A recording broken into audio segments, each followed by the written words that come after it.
9 through 12 today. All right, let's see what this number 9 looks like. It says, for the function f, construct, and this will be your number 9 on the final. It'll be just like this, except the numbers will be changed.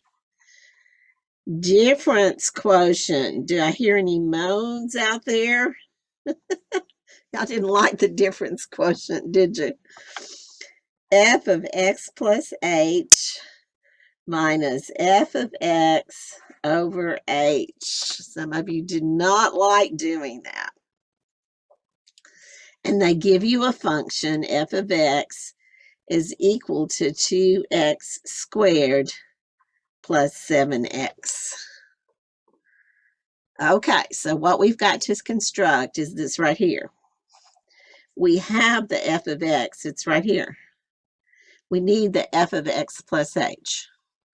So I'm going to rewrite my f of x here because I'm going to show you something that we can do, and maybe it will help. I need an f of x plus h.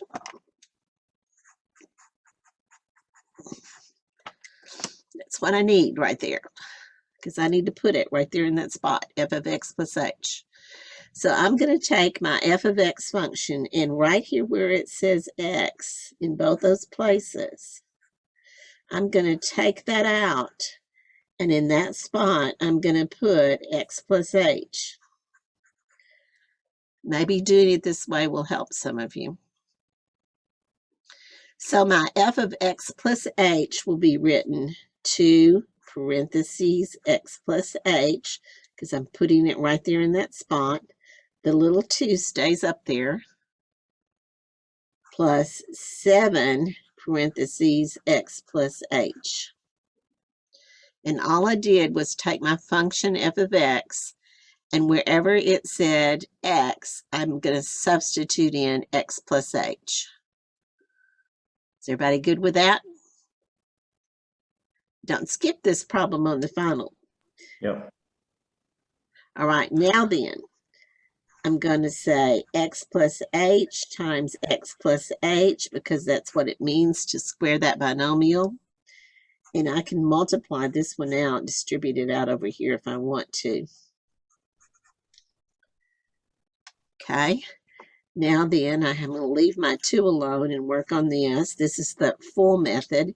X times x is x squared. X times h is xh.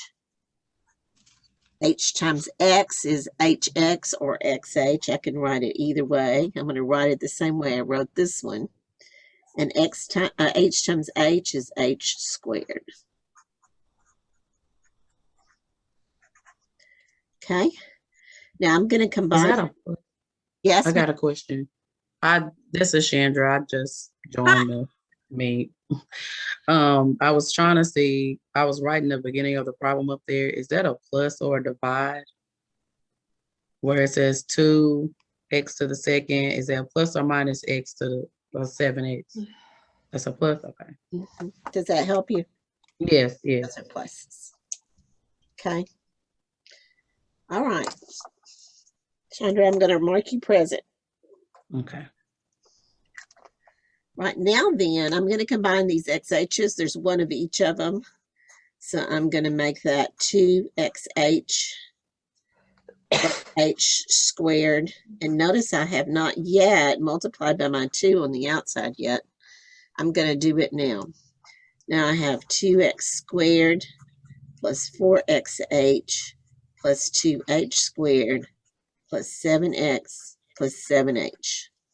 So that's my f of x plus h. Okay, I'm going to rewrite my difference quotient, and I'm going to substitute in values. So this right here, I'm going to pick up, and I'm going to put it in that f of x plus h spot.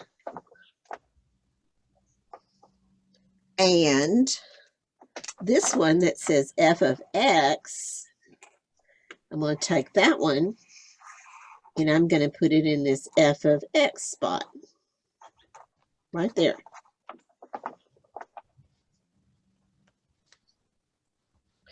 So let's see what that looks like. Change pens here. That's going to be 2x squared plus 4xh plus 2h squared plus 7x plus 7h minus my f of x, which is 2x squared plus 7x all over h. Okay, any questions right there before I do the next step?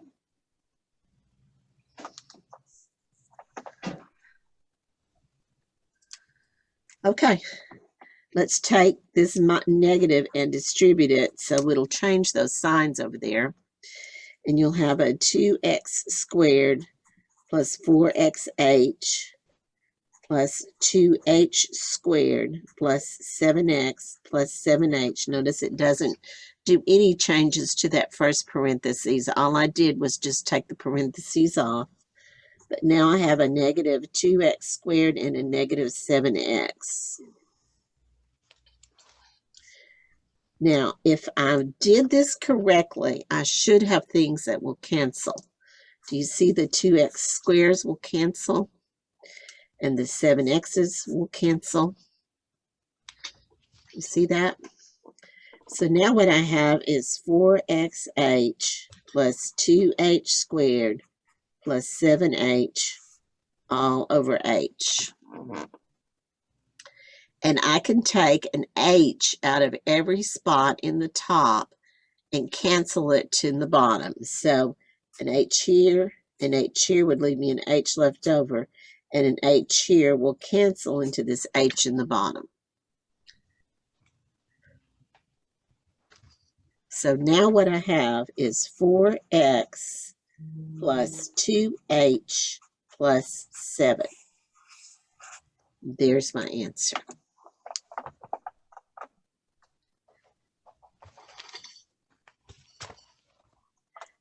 The only problem that you're going to have is right here when you have to substitute that in. I think one of the problems was here where you didn't know what to do with that x plus h. And the other problem is right here where you're substituting in. I hope tonight maybe it cleared up for you and you've got it right now. Any questions about it? Yeah, so, and then we start, okay. We start canceling out the H's. Actually, it's a distributive thing where you actually take out the H and you'll have a 4x plus 2h plus 7 here. And this Okay. H out here cancels into that H in there. I just canceled it from each individual one instead. Okay.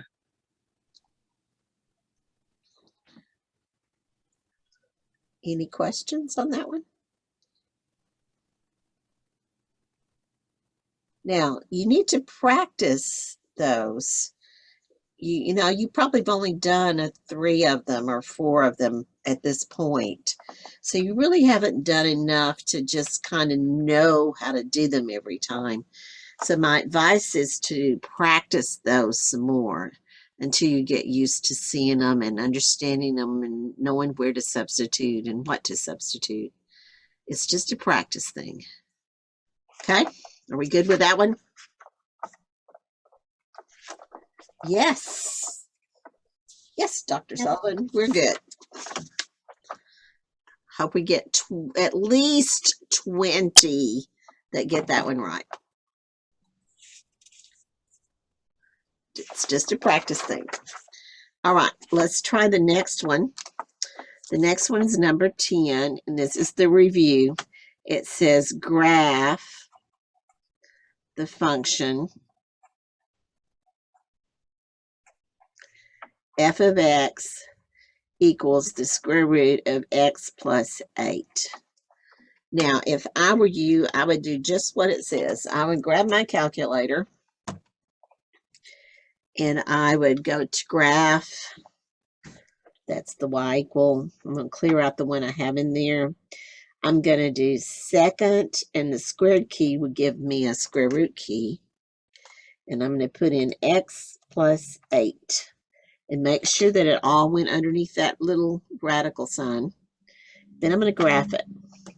So I can see that it's over here somewhere. I can see. That's what my pictures looks like. Now, if I think about the shifts, I know that it's going to shift to the left 8 units because that's a horizontal shift on the inside there. I know that's what it's going to do. This is over here to -8. That's what it's doing. It's shifting over there 8 units. And that's my picture.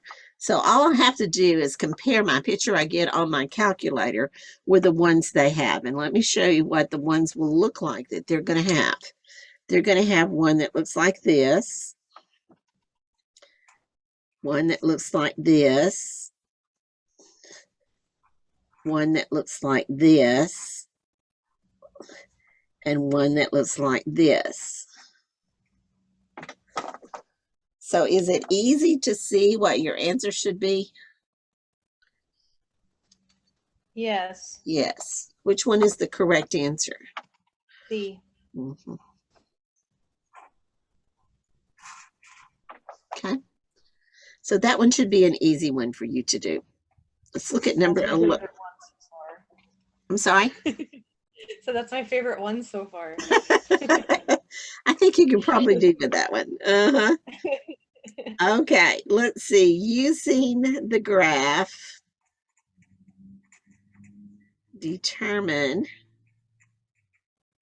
Maybe you want to jump to number 10 and do it first.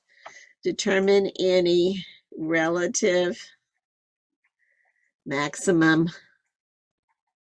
I think they say maxima in case there's more than one. And relative minimum. They use the plural of it. Of the function f of x equals x cubed minus 3x squared plus 1 is probably going to be a cubic. So you can kind of expect that.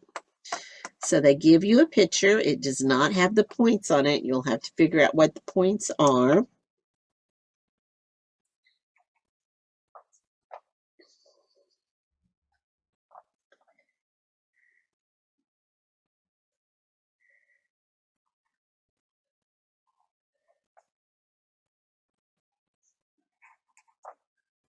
All right. Picture looks like that. You have to figure out those 2 points, the relative min and the relative max here. So it looks like this one is what point? 0, 1. 0, 1.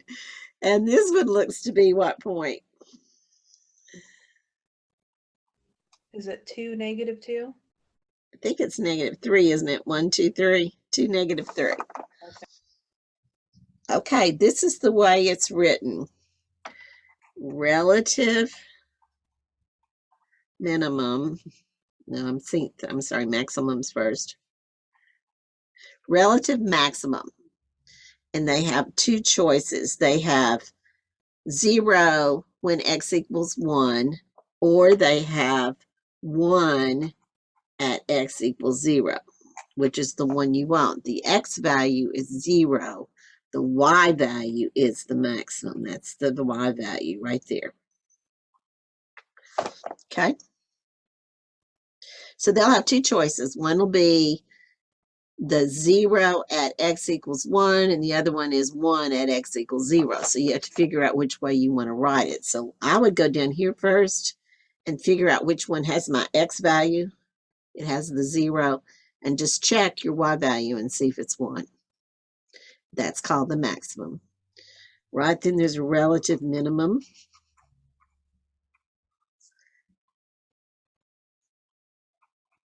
and it does the same thing. In our case, our minimum value is -3 at x equals 2. So that's what you're selecting. There are little radial dials here that you select those answers. Any questions on that?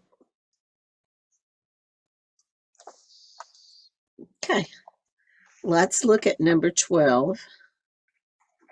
Number 12 says, how can the graph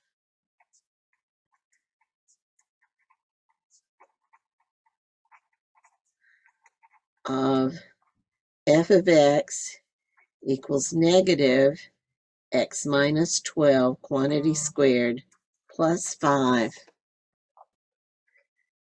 be obtained from the graph of y equals x squared, which is the parent graph. So we have to figure out what to do with all those things, and I'm going to write it down here. F of x equals negative x minus 12 quantity squared plus 5. Let's just go start with this end. What does this plus 5 do?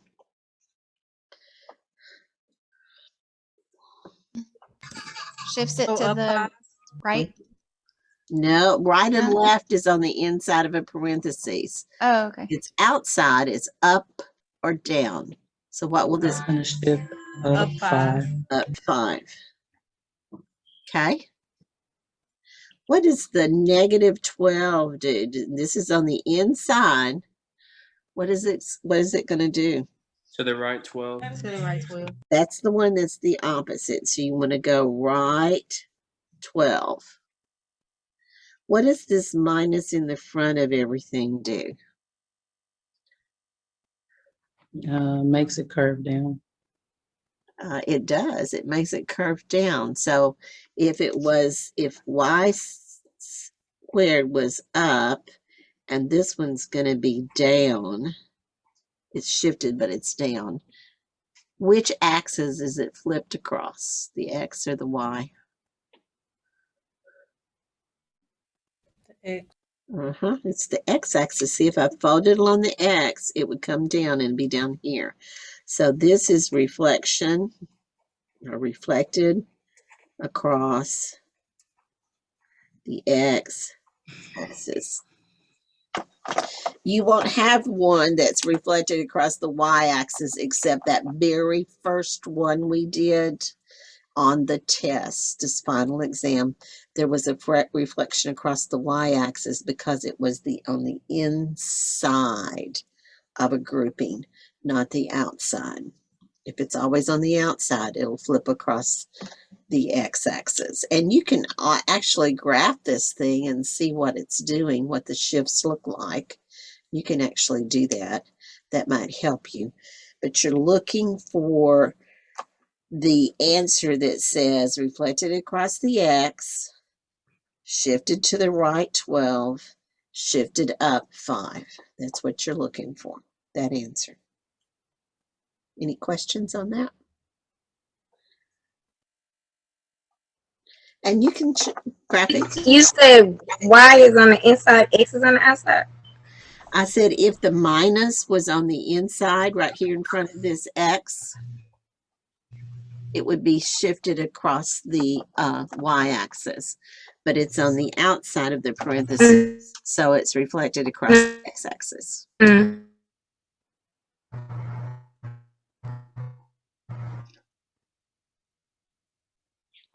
Any questions?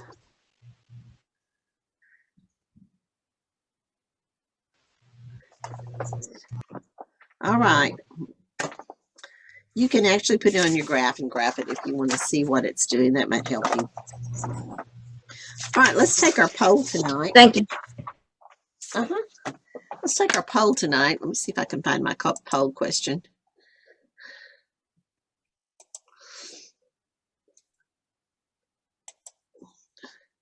All right, this has actually a right answer. So I'm going to launch this poll and you guys can do it. And let me see how many we have here.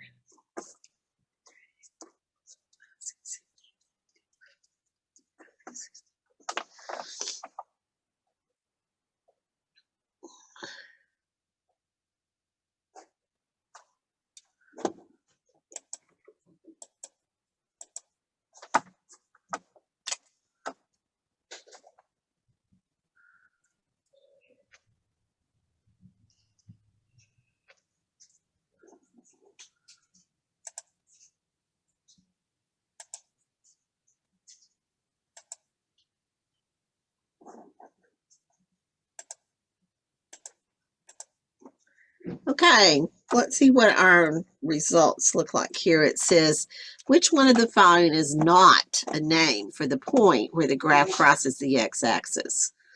Let's end this polling. We have a couple of people that haven't voted. Let's see what it is. Let me share the results with you. Okay, it says, some of you said the x-intercept, but that is the place that it crosses the x-axis is called the x-intercept. A zero of the function, no, zero of the function is the place where it crosses the x-axis. Solution is the place where it crosses the x-axis. Turning point is one of those max or mins. It's the answer. It's not the right one. Root is the word that is used for zero as well. Zero and x-intercept and root and solution are all the same. The one that's different is the turning point. The turning point is that max or min. Okay, so 25% of you got it right for sure. Just know that those other terms are terms that can be used for the place where the graph crosses the x-axis. The x-intercept, the zero of the function, the root, or the solution are all the same thing. Okay? All right, and I got Donovan on, and Portia is listening by phone. I got her. And I think I've got everyone else. Kiera. Is Kiera on? Danielle. Is Danielle on? Or Selena? Or Brooke? Okay. All right, let's start tonight's learning. We're going to start with the general 8.4 section. I did put the notes out there for 8.3 and 8.4. These problems are worked out with the details for you that's out there. So just know that the 8.4 section and the 8.3 have been posted. And I did post the last Zoom. It's our class. This is section 8.4. And this is what we're going to cover tonight. This is mostly from the support section for this first part.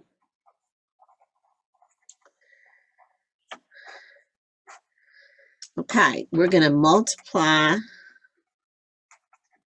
polynomials. Okay, that's what we're going to do.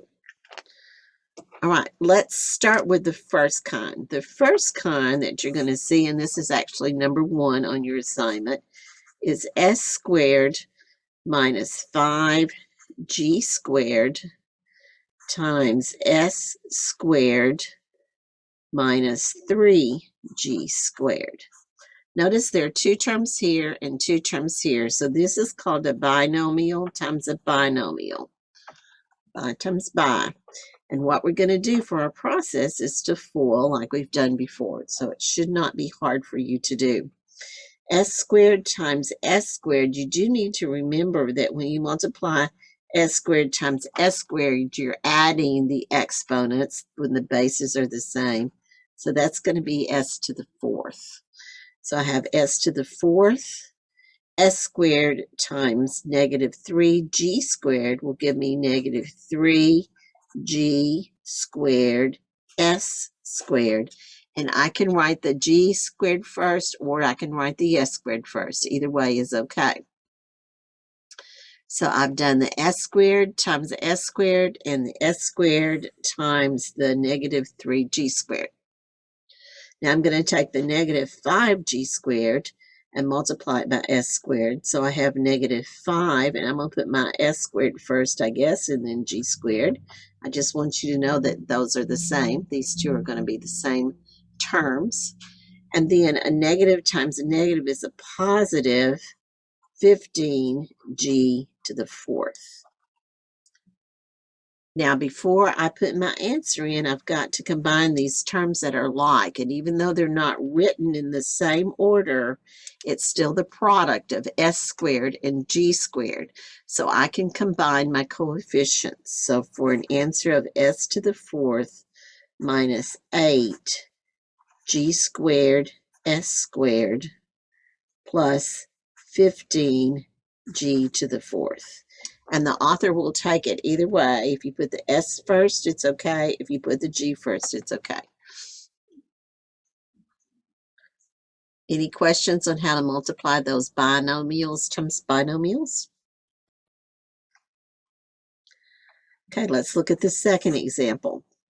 This one is actually, let's see what number it is. It is number 2. That's going to be on your homework. B minus 3 times b squared plus 3b plus 9. Now I have a binomial times a trinomial.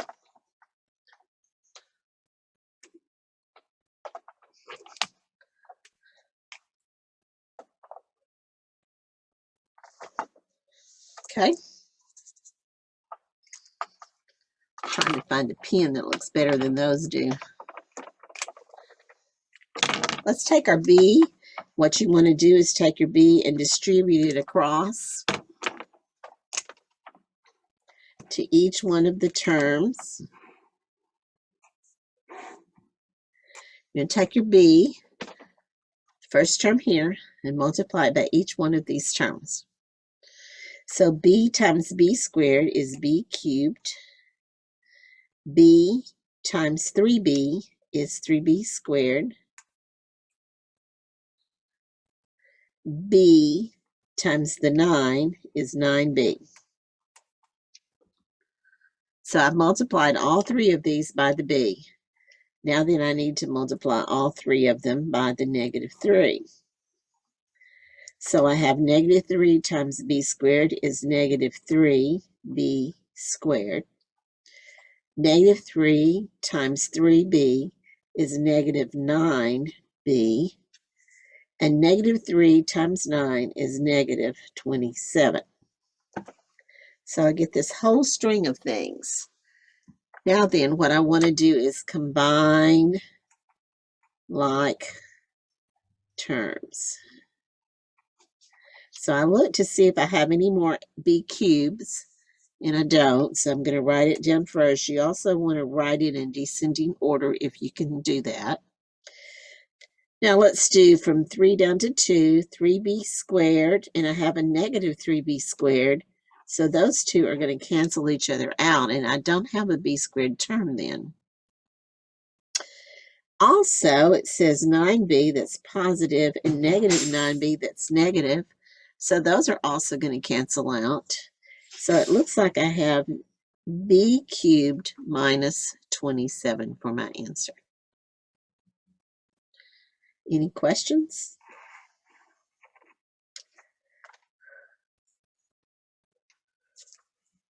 Okay, let's try 3, which is actually number 4. This one is x plus 2 times x minus 2 times x squared plus 4. This is a binomial times a binomial times a binomial. Got 3 to use. And you have to be smart on these. Find 2 that might eliminate a term. So see how this is a plus and this is a minus and these look the same? if I choose to do these two first, get my answer, and then multiply it by that, that's a good plan because it looks like that negative will make something cancel out. So that's going to be my plan. So I'm going to leave this one alone. I'm going to multiply this one using FOIL. X times x will be x squared. X times -2 is -2x. 2 times x is 2x. And 2 times -2 is -4. Now, these two are going to cancel out. See how that was a good choice? So I have an x squared minus 4 times x squared plus 4. Now I have a binomial times a binomial again, and let's see what happens here. I'm going to FOIL. X squared times x squared is x to the 4th. X squared times 4 is 4x squared. -4 times x squared is -4x squared. -4 times +4 is -16. So now the 2 in the middle cancel. So I have an x to the 4th minus 16 for my answer. Any questions on that? You're going to have several of these that have 3 things to multiply. Okay, any questions? Anyone that needs more time? Good? All right. Let's try the next one on this section. The next one that's different is this number 8. It's a different kind. It has 6 plus 2i and 4 minus 5i. And those i's are imaginary numbers. Those are those little i's we had. Let's review back on our I.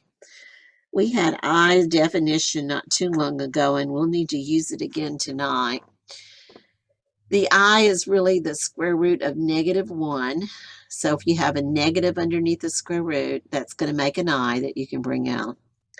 Well, if I choose to square both sides, then I would have I squared on this side equal to, and the square just takes away the radical, I would have I squared equals -1. And this is the rule that I want to use tonight. Is I squared is -1. Every time I see I squared, I'm going to substitute in -1. So let's FOIL this. It's a binomial times a binomial, and let's see what we get. We get 24, 6 times 4 is 24, minus 30i plus 8i minus 10i squared. See that I squared? We're going to do something with that in just a minute. These two in the middle I can combine because they're both i's. So I'm going to have 24 and then 30 that's negative and 8 that's positive will give me a negative 22i here. And down here I have -10, and I'm going to substitute I squared and put in -1. Okay, so I have 24 minus 22i plus 10, because these two negatives together will make a positive. So my answer will be 34 minus 22i, and that's in complex form, which is the way you want to leave it. That's that a plus bi form that we talked about earlier. So there's your answer. Any question on that? Yes, so the one that we're doing, so why wouldn't we do the same thing with the -22? Because it's not I squared, it's just a plain I. Okay. And I don't substitute in the negative square root of -1 here. That's kind of strange, isn't it? That's a great question. I don't substitute the square root of -1 there, but I do substitute the -1 in for I squared. So this one you substitute, but if it just has an I on it, you leave it alone and make it an I there. So you're only substituting in the I squares, which is -1. Great question. Okay. Any questions on substituting I squared as -1? Okay. That's the way, every time you see I squared, little bells should ring in your head. Ding, ding, ding. That says, okay, I need to substitute -1 in for I squared. So when you write down I squared, go ding, ding, ding in your head. Make it substitute in. I had a little boy that when I substituted a long time ago that could take his eye out, just one of them, not two of them, and it was attached. He could just take it out, and he would scare all the substitutes when he'd take his eye out. So I heard all the kids saying, "Take your eye out, take your eye out." So I walked by his desk, and he popped his eye out, and it was attached because the back of it was still attached, but his eyelid was behind his eye. I mean, it was kind of sticking out there, so it looked like a bug-eyed kid. And I'm just not the normal substitute. I said, "That's really cool. Can you do the other eye?" And he said, "No, I can only do one eye." And I said, "How in the world did you ever figure out that your eye would pop out like that?" He said, "I was just playing one day and I saw it, and I found out that if I poked my finger right there in the corner, it would pop out." I said, "Aren't you worried that it won't go back in someday?" And he said, "Nope." I said, "Okay." So he popped it back in.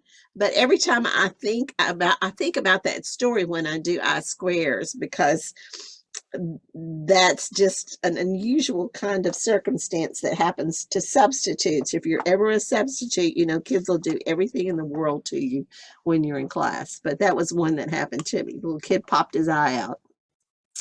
Any questions on number 8? All right, let's go to college algebra section on this. And this is finding polynomial functions when given. There are zeros, and zeros are also roots. They're also called solutions. They're also called x-intercepts. All of those are the same names. In this section, all the way through, they call them zeros. So we're going to do an example from our homework.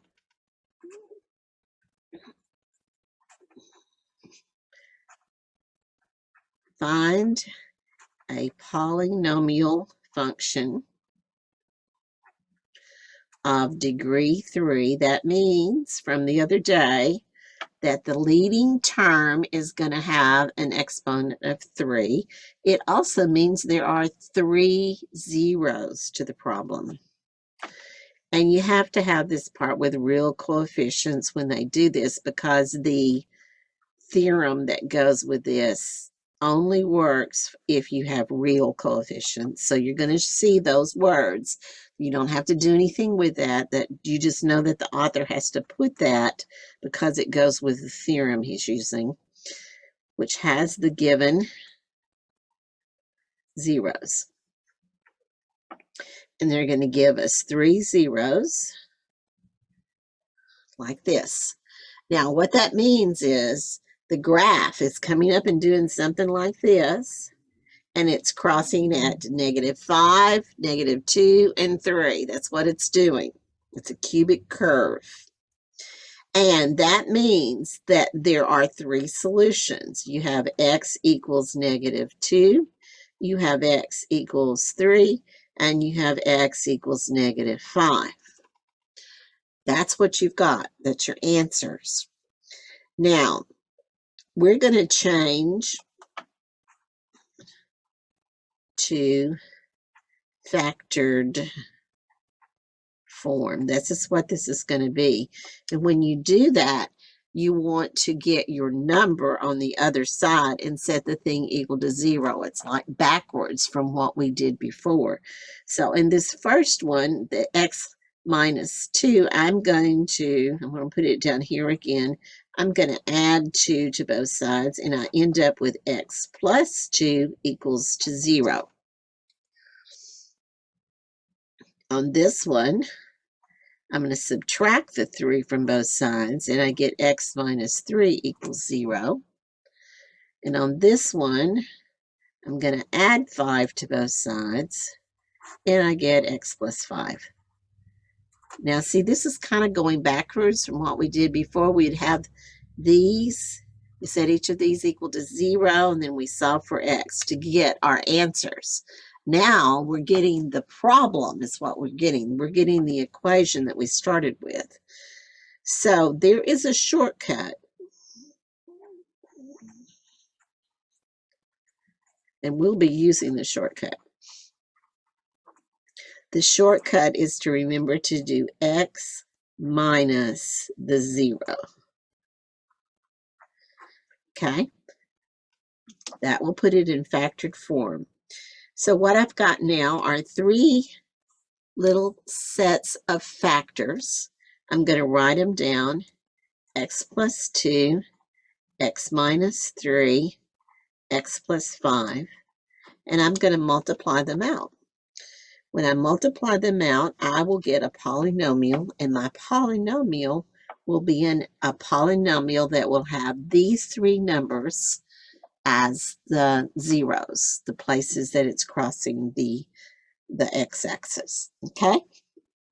Let's see if we can do it. Let's be smart and maybe multiply these last 2 first. Since they're different numbers, it won't matter, but that will put a binomial in the front. Notice it's a bi times a bi times a bi that we learned just a while ago. So I'm going to leave my x plus 2 alone, and then I'm going to multiply these out. X squared plus 5x minus 3x minus 15. That's that FOIL. Now I'm going to simplify it a little bit and see what I get. I get x squared plus 2x minus 15 when I combine these 2 in the middle here. And now I have a bi times a tri that I was doing a while ago. So I take the x and I multiply it by everything here in the trinomial. Then I'm going to take the 2 and multiply it by everything in the trinomial. So let's do the x first. X times x squared is x cubed. X times 2x is 2x squared. X times negative 15 is negative 15x. That's by the x. Now then I'm going to take the 2 and I'm going to multiply it by every position there, every term. So I have positive 2x squared plus 4x minus 30. Now I look to see if there's anything that I can combine. Let's see, I don't have but this 1x cubed. The x squared terms, I have a 2x squared and a 2x squared. That's going to be a 4x squared. The x's, I have a negative 15 and a positive 4. That's going to give me a negative 11x. And then I have a negative 30. And that's my function. That's my polynomial function. So what you want to do then, that is, you want to write your numbers in descending order, and they are. That's your answer that goes in your on your computer in your system there in my labs. We're going to look at it and see if it really did work. So I'm going to do the y1, and I'm going to put in my answer, x cubed. Remember, to get a cube, you can use that little caret key, but you have to use the arrow here to bring it back down.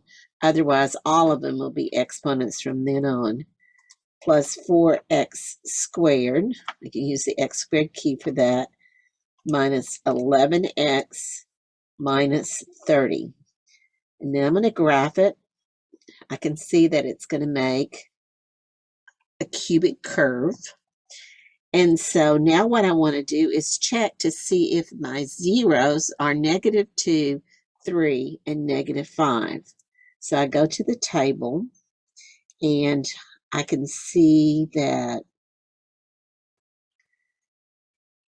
2 has a 0. No, it's 3, isn't it? 3 has a 0. There it is right there. And if I go up to -2, I can see -2 has a 0 in the y spot. And if I go to -5, I can see that 5 has a 0 in the y spot. So I know that I haven't messed up on my multiplication. I didn't get mixed up anywhere doing my FOIL or distributing. Everything is right if I put this in my calculator and I get these 3 zeros. Then I've done it correctly. Any questions?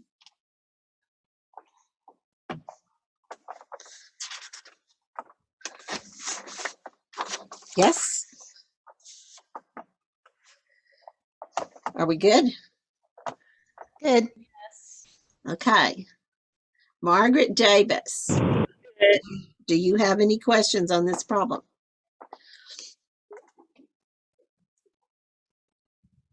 Yes? No? Good? Not at the moment. Okay, Chantel Williams, do you have any questions on this problem? No, ma'am. How about Lori? Does Lori have any questions on this problem? No. Okay, Eric. No, I'm fine. Okay, you got it, huh? All right, that's good. Sequela, how about you? You got it?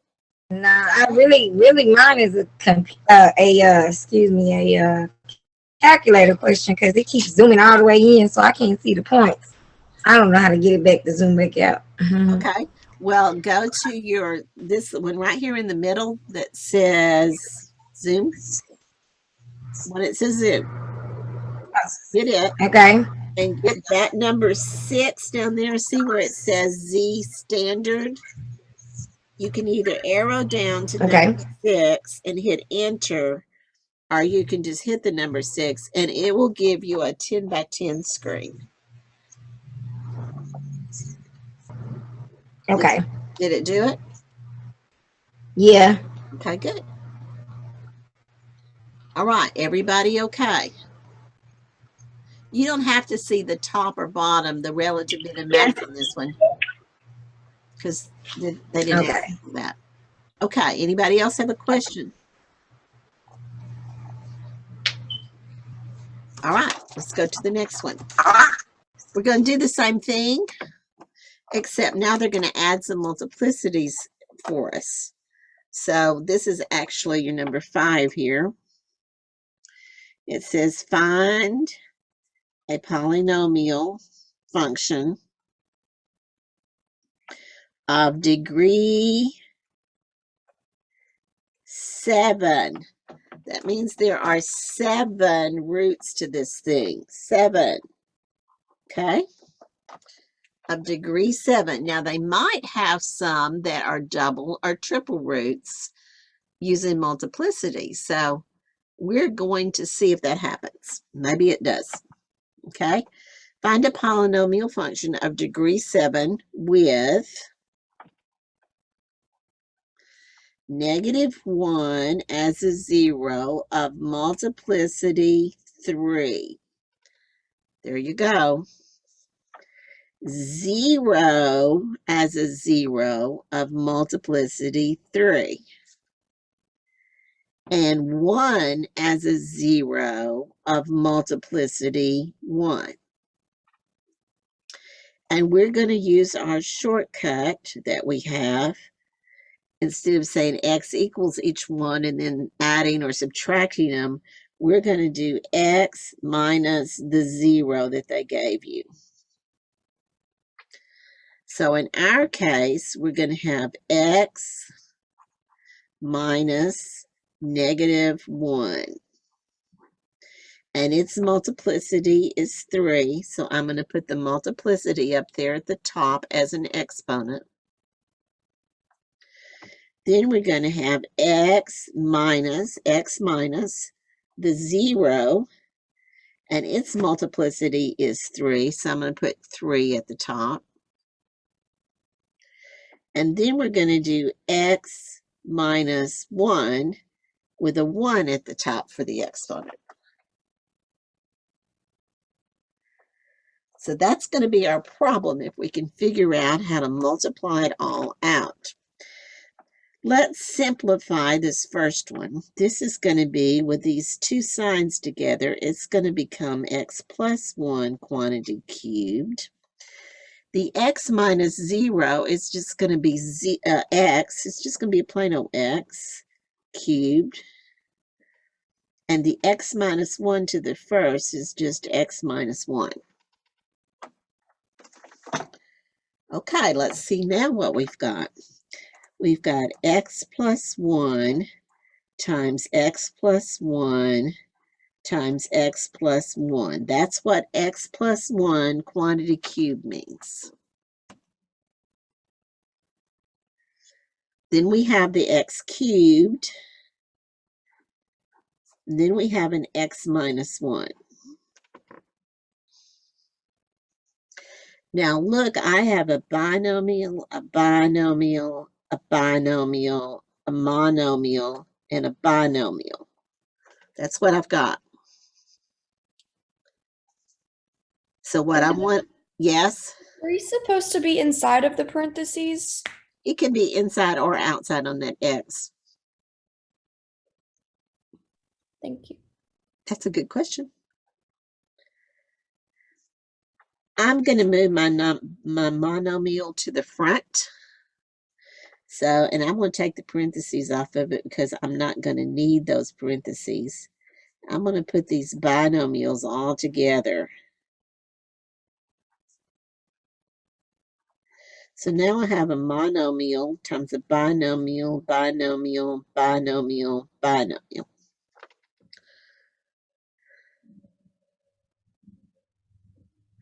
I'm going to leave my monomial alone, and I'm going to take these two binomials and multiply them, and these two binomials and multiply them. And that will save me some time and effort. So I'm going to take these two together, and I'm going to take these two together, and I'm going to multiply them at the same time. So let's see what happens. Here's the x cubed that's in the front. Now I'm going to multiply these first two. X times x is x squared.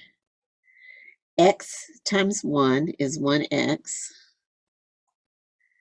1 times x is 1x. And 1 times 1 is 1. That's that first one. Now I'm going to do the second one, this group on the end. X times x is x squared. X times -1 is -1x. 1 times x is 1x. And 1 times -1 is -1. Now I'm hoping that some things are going to reduce somehow. So let's see what happens here. I have an x cubed. And I have an x squared, and these two will come together to make a 2x, and there's a 1 on the end. And over here, these two in the middle will cancel. That will be good. So I have an x squared minus 1. Okay, now I have a monomial times a trinomial times a binomial. What I've got set right now. I'm going to choose to multiply these two next and leave this one for the last. So if I'm going to do a try times a bi, I've got to do x squared times each one of these. 2x times each one of these, and 1 times each one of those. And then I hope some things will cancel. So let's see what we have. We have an x cubed still over here. X squared times x squared is x to the 4th. X squared times -1 is -1x squared. So I've multiplied the x squared by each one of these. Now I'm going to the 2x. 2x times x squared is 2x cubed. 2x times -1 is -2x. Now I want to multiply by 1. 1 times x squared is 1x squared, and 1 times -1 is -1. Okay, let's see if we have anything that canceled. Looks like we have a -1x squared and a +1x squared. So those x squares are going to cancel. But it looks like everything else stays. So I have an x to the 4th plus 2x to the 3rd minus 2x minus 1. Now all I have left to do is multiply everything by x to the 3rd. So x to the 3rd times x to the 4th is my x to the 7th. There's my degree 7 they wanted. X to the 3rd times 2x to the 3rd is 2x to the 6th. X to the 3rd times -2 is -2x to the 4th. X to the 3rd times -1 is -1x to the 3rd. All right, so there's my f of x. What we want to do is grab our calculator and see, and remember, if it's an odd multiplicity, the graph will go through it. If it was an even, it'll go down and touch it. So let's see if we've got can get a picture at all of this graph. Sometimes you can't. They're too big for your 10 by 10. X raised to the 7th, and then bring it back down, plus 2x raised to the 6th, and then bring it back down, minus 2x raised to the 4th, and bring it back down, minus x to the 3rd, and bring it back down, and then we're going to graph it and see what we get. Okay, we can just barely see there, but we can go to our table and check out -1. -1 has a 0, 0 has a 0, and 1 has a 0. Isn't that cool? We did all that arithmetic and got it right. Any question about how to do that problem with multiplicities?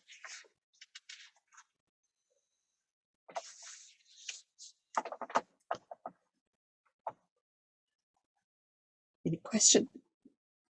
Okay. Erica, are you good? How many of these are going to be on the homework? There's a bunch. I'm good. Let me see. I will tell you the answer to that question. Okay, so I make sure I set enough time aside for Yes. If I were you, this does take time. I watched the ball game last night when I was doing this.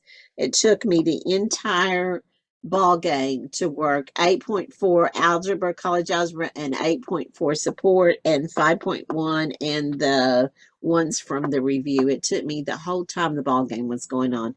I finished it about 10 minutes after the ball game, but I do write out all the problems for you, and then I write the notes. So it's taking me a lot longer than it will take you to do it, because you don't have to write all those notes about what you did. Okay. Let's see, there are 18 on this section for college algebra. And for the support, there are 16. So we will do as much as we can do tonight before the class is over. But this is a little bit tedious.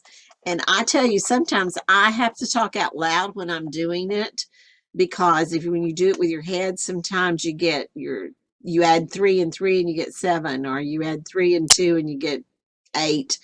I do that all the time. That's why I'm trying to be really careful tonight when I do it, so I don't have to go back and fix a mistake somewhere. Okay, let's see. Morgan, are you okay with this one? I think so. Okay, good. You might want to plan to do, those of you that do support and the college algebra, might want to do the support tonight, and then tomorrow night do the other one, because they are long. They're long and tedious. They're not necessarily hard, they're just long. And if you get to the bottom of it and you've made a sign mistake right here, you're not going to get those zeros. So you're going to go, okay, where's my mistake?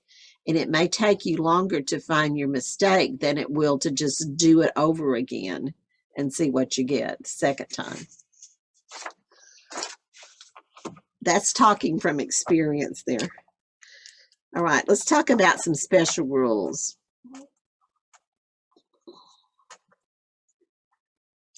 We're going to be working with some square roots and some imaginary numbers.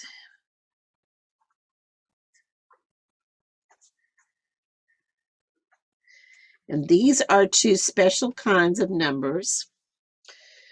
They are numbers like the square root of 7, negative 2i, 3 plus the square root of 5, 4 plus 3i. Those are the kinds of numbers you're talking about. They come in conjugate, not conjugate like you do in English, conjugate pairs. Conjugate pairs. That means the middle sign is changed. They are not opposites. They are changed in the middle or at the front if it's just a single one. So the conjugate pair for the square root of 7 would be negative square root of 7. Notice the negatives on the outside, not the inside. If it was inside, it would make an imaginary number. That's a conjugate pair. A conjugate pair, the other pair for negative 2i would be positive 2i.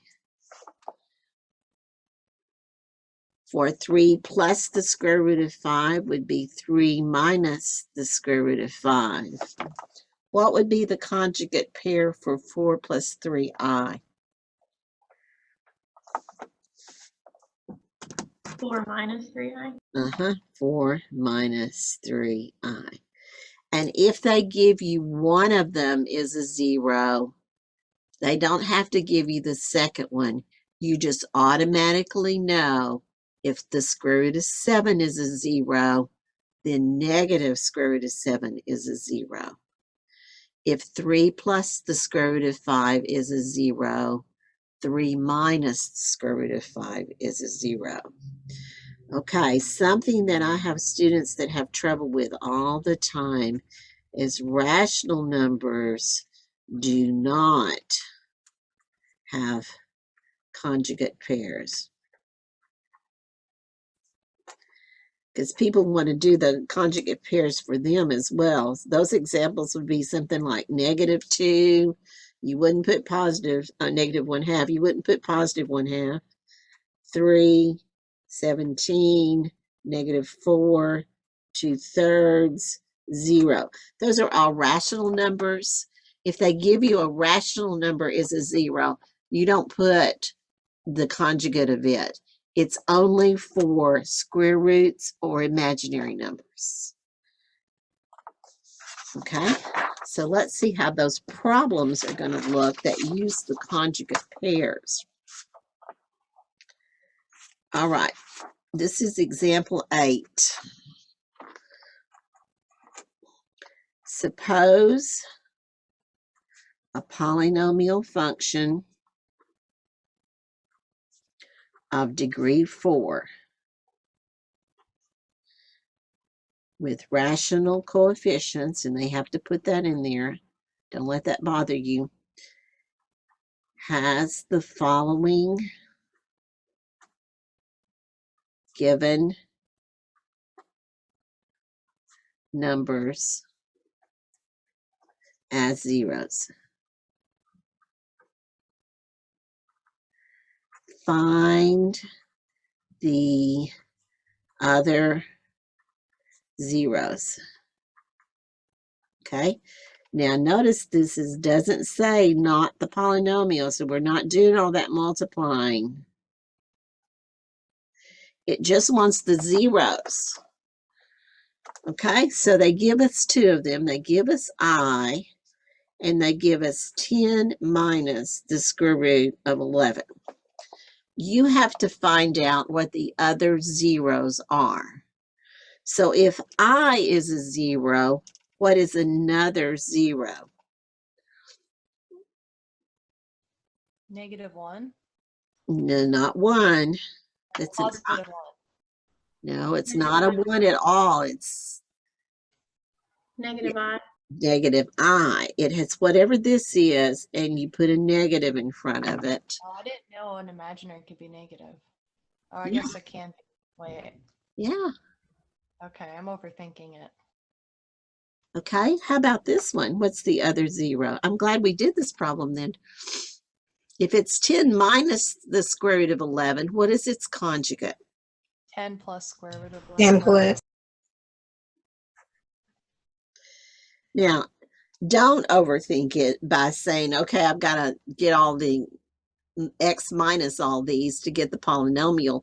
You don't have to do that. This is your answers right here. You want the conjugate of this one would be negative I. The conjugate of this one will be 10 plus the square root of 11. Those are the other 2 zeros in that problem.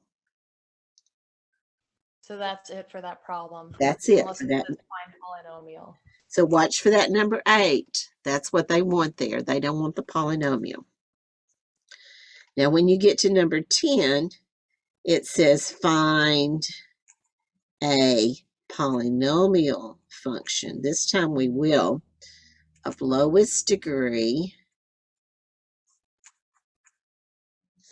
with rational coefficients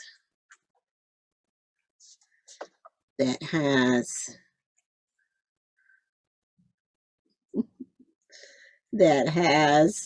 the given numbers as sum of the zeros. And they give you negative 4i, and they give you 3. Now, will either one of those have a conjugate to fit with it? Yes. Which one? -4i. What is the conjugate that goes with that one? 4i. Now, does this one have a conjugate pair, the 3? No. No, No, it's irrational. it's rational, so it will not. We don't have a conjugate for 3, just for the negative 4i, so it's 4i. So now we're doing the x minus the 0. So that's what we're going to do with these 3 zeros right here. We have x minus 3. I'm going to put that one first.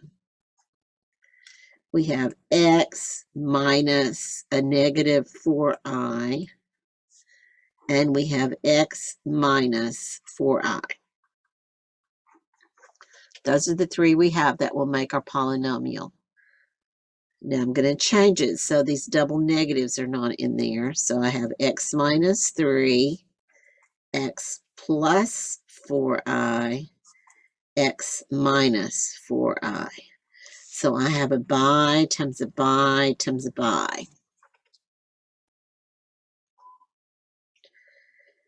Now, since I have those i's on there, I would be smart to try to multiply these two first and try to hopefully get rid of some of those i's. And I will, because one's plus and one's minus.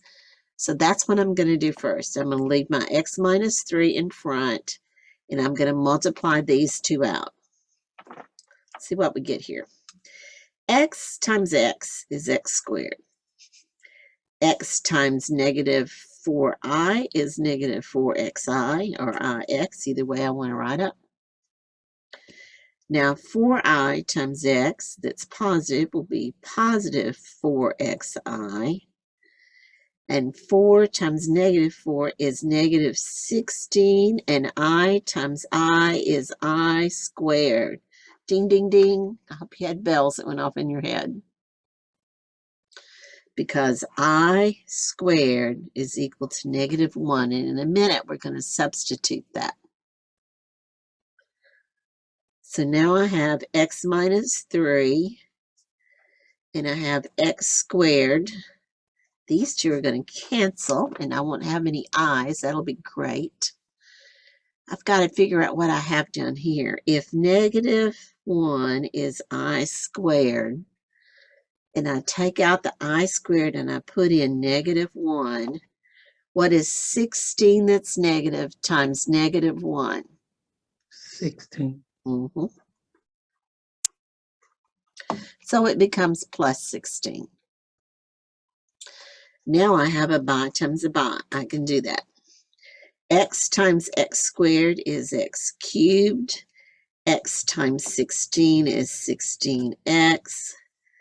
Negative 3 times x squared is negative 3x squared. And negative 3 times 16 is negative 48. And then I want to put it in descending order. I'm going to bring my negative 3x squared to the second spot, plus 16x minus 48, and there's my polynomial. Okay, now then, I'm going to grab my calculator and see if I can find anything that looks like something that might be a 0. Let's try it and see what happens on this one. I have x cubed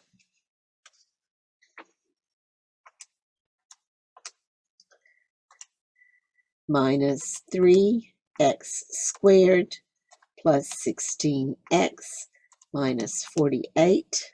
And I'm going to graph it. And then I'm going to do the table. And I can see that down here at the bottom, I can see this 3. 3 is 0. So I check this and I can see that I got 3. Can I find the 4i or the negative 4i? No. It's an imaginary 0. So you're not going to see those on your graphs. I can scroll up and down X, up and down forever, and it will never give me a negative 4i. It's not going to do that. Those are imaginary roots. But if your real root is on there, your rational root, if it's on there, then chances are you have the right equation.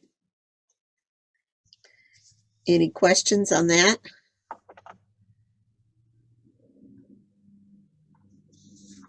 Okay. Let's see. Marlisha, how are you doing? Okay. Okay. And Chandra, how you doing?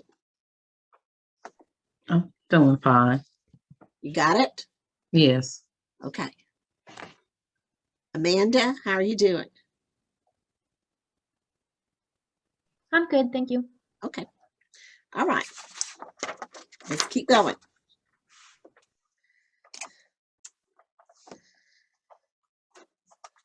All right. Remember that we can use synthetic division to find, my pen is going out, to find zeros. Try this one. So we can use synthetic division to find 0. Remember, if the remainder equals to 0, the number in the box is a 0 of the function. Okay, let's see what this number 13, 12 looks like. The polynomial function has the given 0.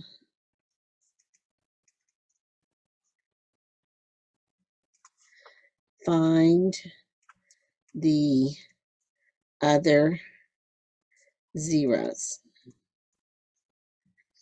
So we have f of x equals x cubed plus 2x squared minus 3x minus 6, and they have a semicolon there with a -2. Notice it's not in the x minus form, it's just the number 2, and this was like we had before, so you don't change the sign on it, you just put it in the box. So out here I'm going to put -2. I'm going to have 1x cubed, 2x squared, -3x, -6.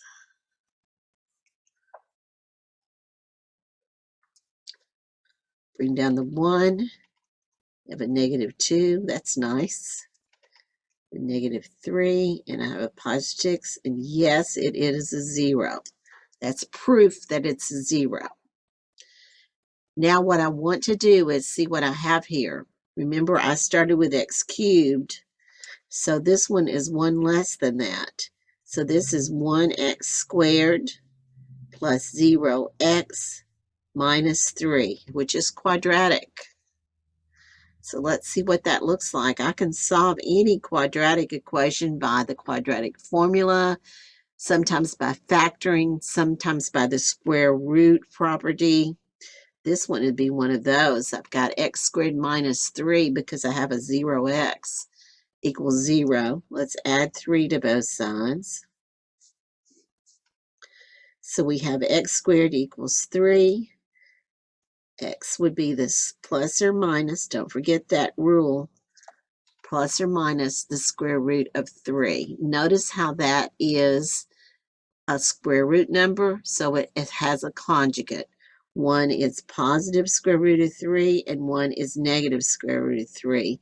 So my 3 roots are -2, positive square root of 3, and negative square root of 3. Any questions? The 2 they're asking for are those 2 because they gave you this one. So we just put, so did we just put the 0? Well, when we Put finish this the, 2 in there, right, and it should be a 0. But what right, that does is reduce your equation from a cubic form to a square form. It reduces it down 1 degree so that you can solve it. If we couldn't solve it this way, we could have used the quadratic formula with a being 1, b equals 0, and c equals -3, and we could have used the quadratic formula to solve it. Once it's down to quadratic form, we can solve that problem and find the other zeros.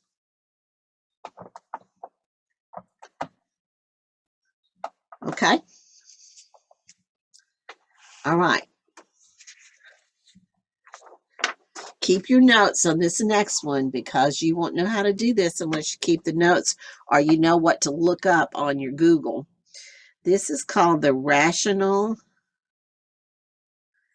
root theorem. You know, I told you sometimes I use the word root for zeros. This theorem is really, really old. It's older than me, and it is called the rational root theorem. It's the theorem I used to have to use to be able to solve these problems because I didn't have a calculator when I was your age. So this is what we used to use all the time. And they need to get rid of this problem since we have calculators, but they keep it in there because somebody thinks it's really important to know how to do this by hand. If you ever get on a deserted island, you're going to need to be able to solve this by hand.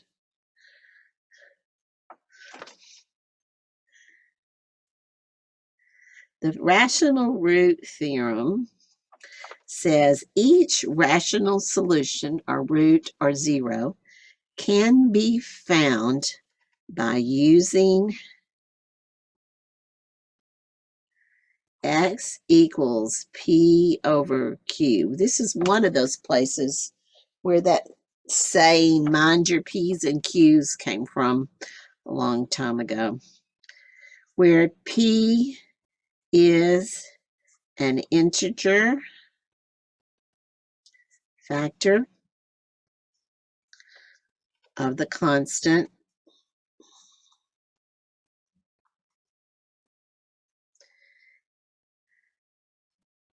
and q is an integer factor of the leading coefficient.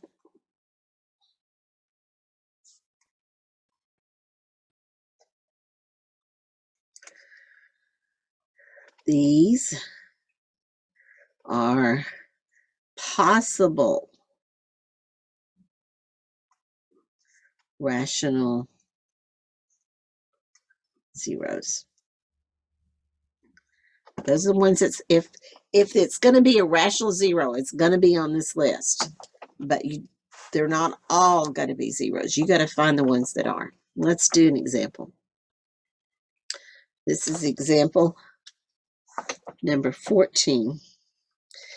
And they give you p of x. See, we're doing a lot of your homework problems, so hopefully you won't have too many that you won't have examples for. I think I've done one of each kind that you have on the homework.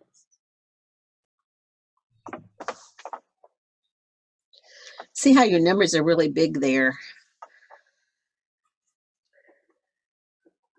But you're not going to worry about it. You're only using 2 of them anyway. First of all, you want to find p, and it says p is an integer factor of the constant term. So this one down here is your p. Your constant term is the one with no x. So p is equal to 21.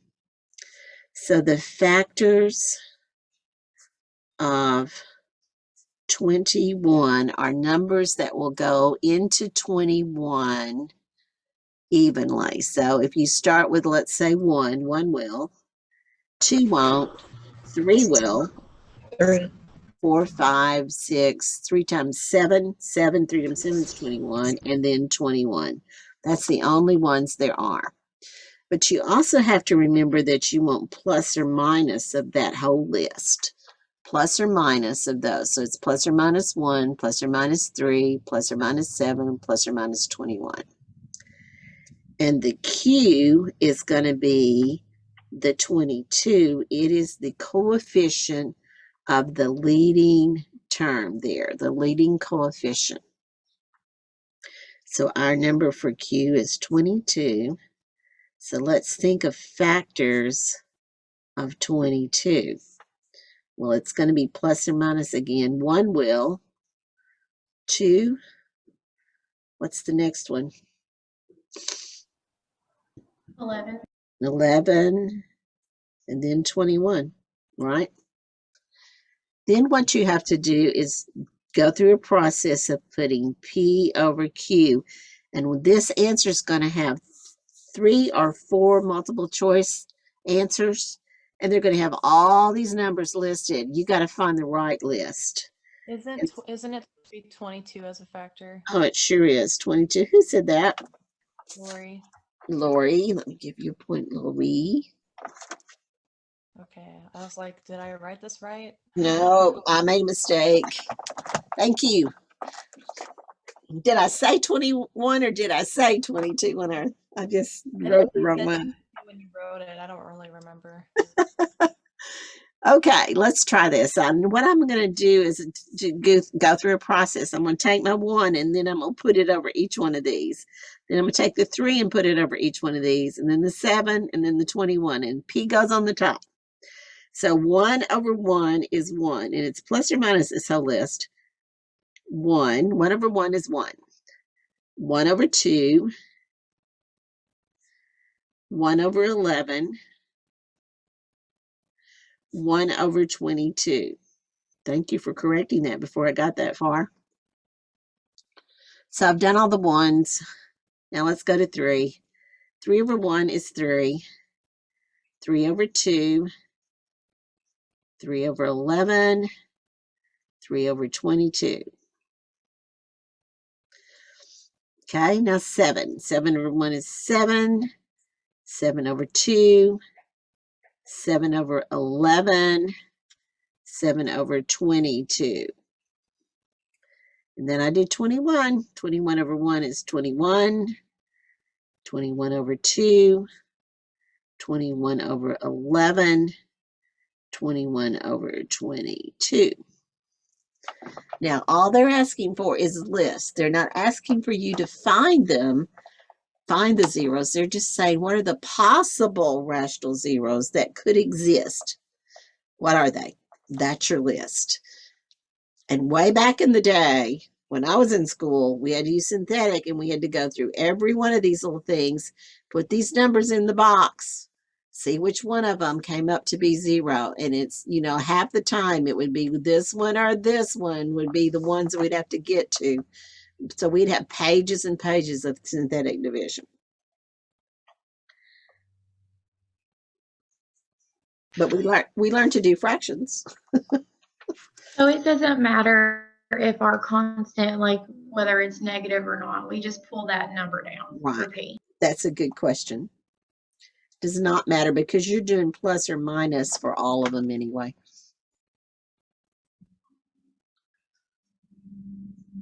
Good question. Any other questions? When we write those answers in there, are we putting in the parentheses in separating each one by a comma? Is that how it's going to accept it, or? No, it'll have this plus or minus in front of each one of these numbers, I think, on yours. Oh, It'll have them that plus okay. or minus in front of each one of those numbers. I'm just lazy and didn't want to put all of them on there. Well, thank you for the Answer. shorthand. Okay. That's all we do. Like we just write all of those. That's it. And there's, Okay. I think there are 2 of those problems to do. It's either 14 and 15 or 13 and 14. I think there's only 2 of those problems to do. I may be wrong, Too but I bad we think, can't handwrite these. I feel like sometimes the fractions take longer to do on Blackboard than writing it. well, these will have choices. You can put them on your piece of paper, and Okay. then it'll have 3 or 4 choices. So you just have to find the right list. I was gonna say it'll take me about 10 minutes to input all that. You know, when I was doing it and I went online to do it to see what it looked like for you guys, and I Yeah. thought, you know, this isn't easy to find the right list because they may not have started with 1. They may have started with 21, or they may put Okay. all of the whole numbers together first and So then we'll all of put- the fractions. So you just have to go, okay, which one of these lists is this? And just start checking them Okay. off to see which one it is. Okay. We don't have to enter them individually. Thank you. No. I appreciate that. Mm-mm. Okay, so let's try this number 17. This is really what all of this is worked up to doing is 17 and 18. Find the rational zeros and then the other zeros. then factor into linear, means x to the first, linear factors. Okay, so this is the problem. F of x equals 5x cubed plus 7x squared plus 245x plus 343. All right. They don't give you any hints, and I sure don't want to do all those P's over Q's. So what I want you guys to do that will save a lot of time and effort is to graph and find a zero, at least one zero. Okay, then verify by synthetic division.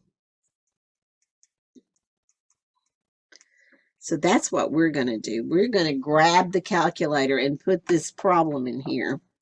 Make sure you put it in correctly because it's easy to not put the right one in. 5x raised to the third power plus 7x squared plus 245x plus 343. And I'm going to graph it. And all I'm doing, I really don't care about the graph so much, is I want a zero. It looks like it's a cubic and it's positive. So it's going this way. Let's see, there's one right in there somewhere. Let me see if we can find it. Let's go to the table. It's on that negative side. 0 is 243. Let's see.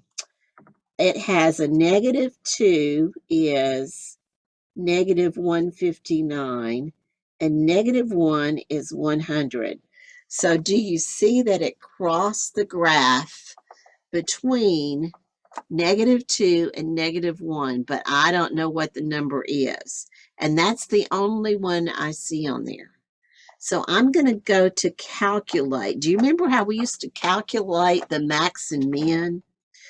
We're going to calculate a zero the same way we calculated those max and mins. So I'm going to go calculate, but I'm going down to 0. And I'm going to hit enter. I'm going to look to see where my cursor is. It's on 0. I want my cursor to be somewhere over here on the other side, like at -2. So I'm going to move it over here till it's like -2. Mine says -2.3. And even though I can't see it, I'm going to go ahead and hit enter because I can tell it's at -2 something. Hit enter. It's going to put my little thing up there like it always does. Then I'm going to go on the other side and I want something that's around -1. And I'm looking at my y's to see if they're positive, and they are. So I'm going to put something in there where my y is positive. It's going back across. And then I'm going to hit it again.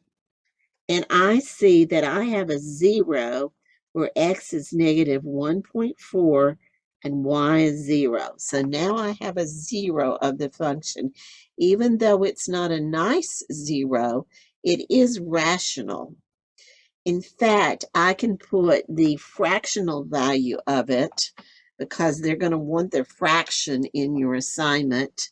So I'm going to get out of this and I'm going to put in -1.4. Go to math, and we'll change that to a fraction. And I see that -7/5 is the same as -1.4. That's the only one I have, but I only need one. If I can prove this is a 0, I could reduce this down from 3 to 2, and then I can solve it. I got a question because I Yes. kind of don't know what just happened. Okay. Okay, so when we were We did the calculus, so did we go up or down? Like, I didn't see that. Okay, when you mark something like this line's almost straight up and down that goes through here, like here's the axis, and that line is like right here. It's between, somewhere between -2 and -1. It's somewhere in there. I know that because at -2, the value is -159. And at -1, the value is way up here at positive.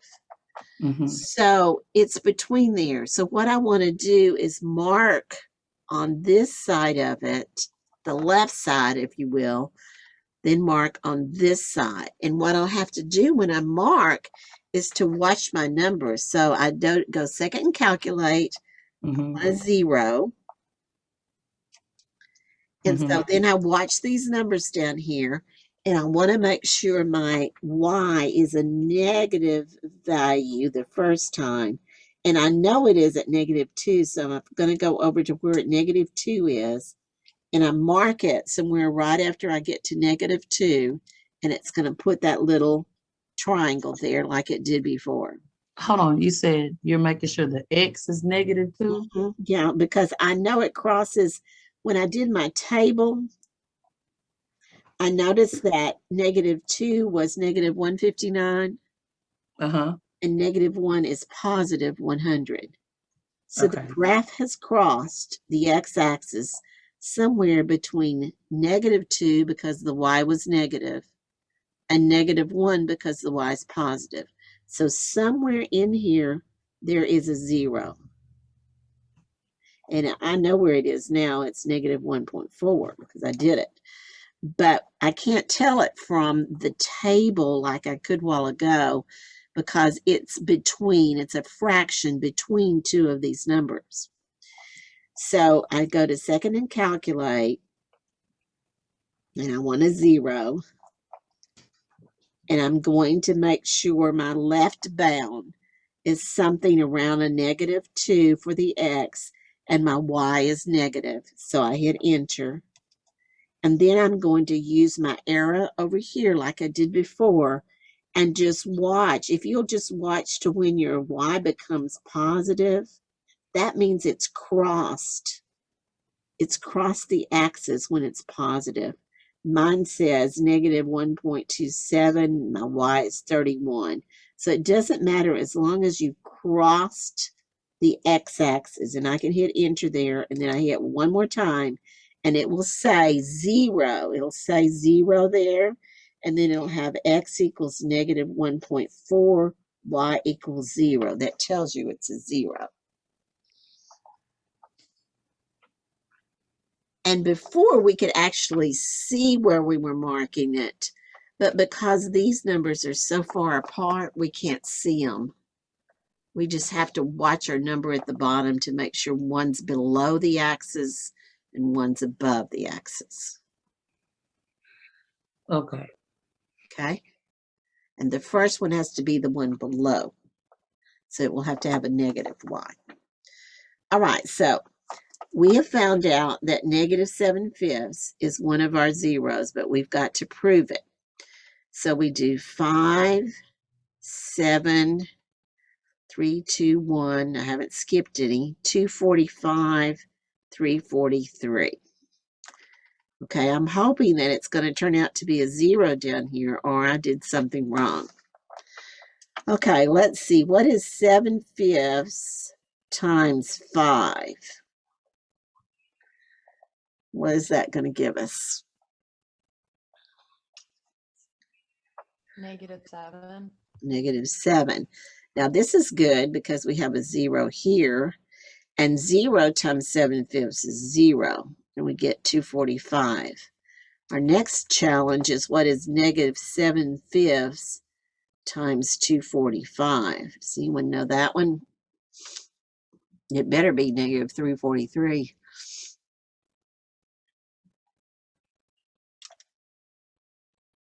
It is.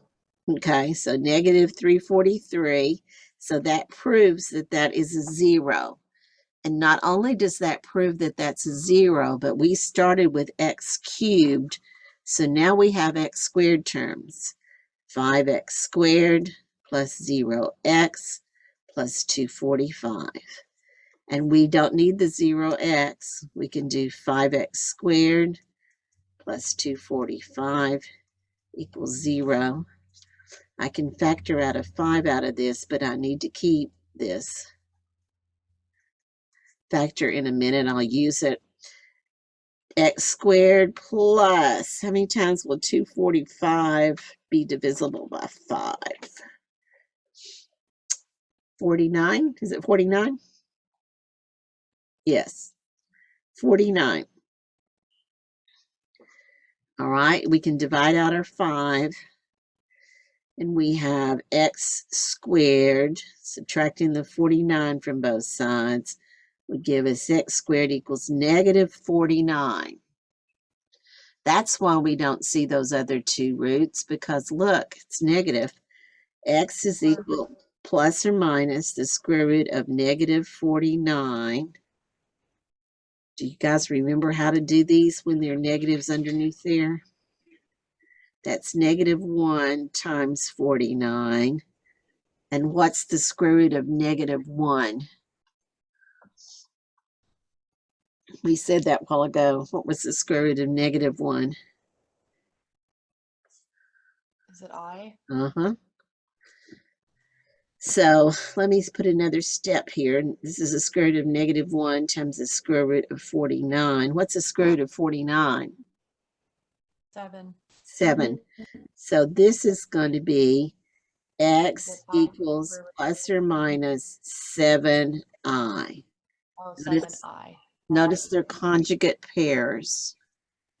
Positive 7i, negative 7i, negative 7/5 are the zeros, the 3 zeros. We see this one on the graph, but it sure wasn't easy to find. And these two we can't see because they're imaginary. So that's one part of the answer. The second part of the answer was to write as linear factors. So you have to write x minus 7i, x minus a negative 7i, x minus a negative 7/5. Then you clean it up.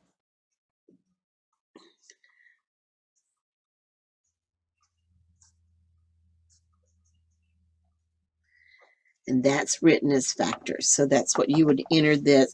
This is one answer and this is the other answer. You have to have that 5. I forgot my 5. I factored out this 5 right here, but you have to put it back in. If you don't, when you multiply all this out, you'll have x cubed. You won't have 5x cubed, and you need 5x cubed. There's a factor of 5 that's been factored out of this. So I have to put it back to get my I got a question. Right there under the synthetic division where it says 5x squared. squared plus 0x. Okay, I forgot. What is the 0x? Okay, we started with a x cubed. Mm-hmm. So these values will be 1 less than these values up here. So if you start with x cubed, this one's going to be x squared. So it becomes 5x squared. This one's going to be x. So that's 0x. And this one's going to not have an x on it. It's just the constant. You go down 1 each time to write. This is called a depressed equation right here. It's one that's reduced by 1 from the original problem. And that happens every time you use synthetic division. It reduces it by 1. And this one's nice. We would have had to use the quadratic formula if this hadn't been 0. But since it's a 0, we can use the 5 and the 245, factor out this 5, and you get this nice square root here, 49. When you subtract it from both sides, you get x squared equals negative 49. Then use that square root theorem. So take the square root of both sides and you get plus or minus. Those are those conjugates. Plus or minus the square root of negative 49. And negative 49 is negative 1 times 49. The square root of negative 1 is I. and the square root of 49 is 7. So that's 7i. You get plus 7i and minus 7i. And then the one we had such a hard time finding. The other one on the homework that's like this, you can actually see the numbers on the table. It'll show you the numbers and it'll have a 0 in the y spot. This one didn't because it's a rational, it's a fraction. We had to find it by calculating using the 0 function, the calculator, the 0 calculate function on the calculator. I don't know. I didn't try to put in the negative 1/4, but I think the directions said 1.4. I think the directions said you have to write your answers as a fraction. That's why the 7/5 ended up. We changed the negative 1.4 to 7/5. So it would be a fraction. How's that for an assignment? Woo! I'm thinking that we're probably not going to do 5.1 tonight. I think minds are probably full. But if I were you, I would attempt. I'm going to show you what these look like. This is the support, and of course you're just multiplying these out. That's what that whole assignment is. So it should not be too hard. Watch out for those i's that you're going to distribute through there. And I've got the sheet out there so you can follow it along. Of course, the numbers will be different, but they'll have you some reminders out there to watch for. And when you get to number 12, you're going to have to start using the quadratic formula. So don't forget that quadratic formula. It's written out here for you, but don't forget it. And you'll have to write your answers, the 2 answers you get. And then there's another one that you'll have to use the quadratic formula and one that you can factor. And this is quadratic formula and this is quadratic formula. So the last few are all quadratic formulas. So it will take you a little bit to do that. I would try to do this one at one point and then try to start this long one at some other point. And we'll do 5.1 on Thursday. If you just want, if you're tired of this and need a break from it, because it's a little tedious multiplying all that stuff out, then you can jump at 5.1 if you want to. Let me show you what it looks like. And you can, just for a break, you can do it if you want to. See, it's just factoring. Factor out a GCF, factor out a GCF, factor a trinomial, and there's only 7 of them. So you could do that one really quickly if you wanted to. That's at 7.1, 5.1, I'm sorry. So we won't have any trouble doing it once we get to it. And I've opened it up so you can do it if you want to. If you get tired of doing this, because this is what it looks like, and this is my work, see, you're gonna have to multiply all these binomials out. That's what it's going to look like. It looks like this number 4 is going to have a fraction on it. Let's see what these look like. That number 5 we did in class. If it has a check on it when you see it on the content, that's because I did it in class. So some of those we did in class tonight.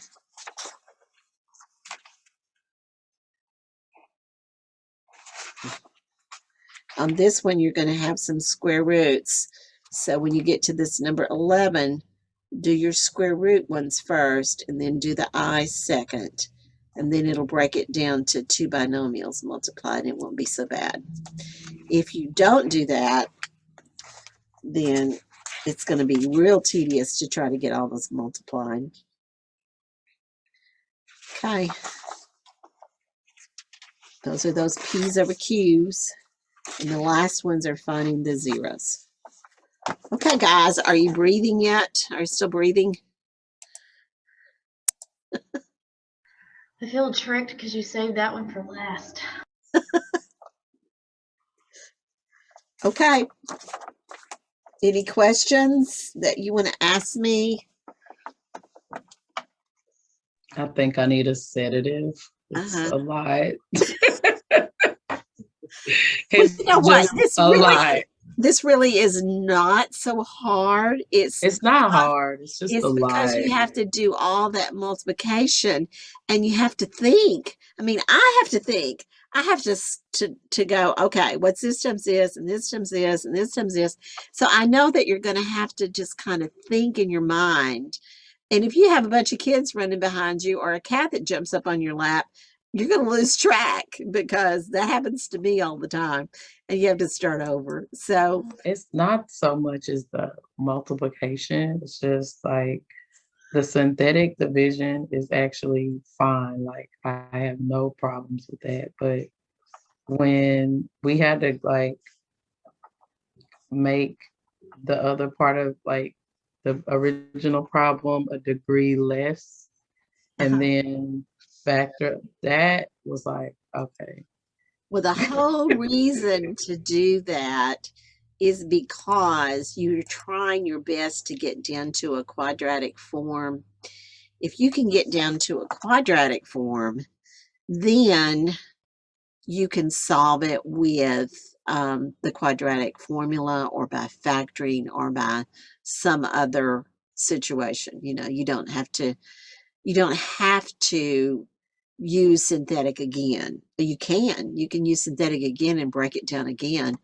But once you get it to quadratic, you have a method for doing it. And just use the quadratic formula if all else fails. So if you start with a cube, that first row down there is going to be squared. If you start with the fourth, then you're going to have to find two roots. You're going to break it down to third, and then you're going to have to break it down again. I think there is one like that on your assignment. Let's see if I can find it, and I'll show it to you.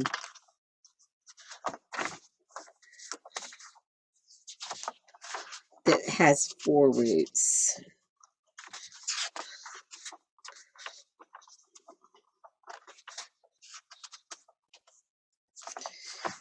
Yes, this is one. Let me change back over. This number 13 starts with an x to the fourth. Do you see that? And they're skipping a bunch of terms. So you have to put in the 0x cubed and the 0x. And they give you 1 0. They say 8i is a 0. But you know, because they have to be in conjugate pairs, that negative 8i is also 0. So you start with just the 8i, bring it down, and you're going to get some things that have i's in them. It's okay. You're looking to make sure this last one is a 0, and it is. But you went from x to the fourth down to x to the third. So you're not in quadratic form on this line. You've got to put your other 0 in here and break it down. Just use this one and break it down again. And once you do that, then you're in, let's see, this was the fourth, this is the third, this is the second. Now you're in x squared. So this is x squared plus 0x minus 9, which is x squared minus 9. So that's going to give you plus or minus 3.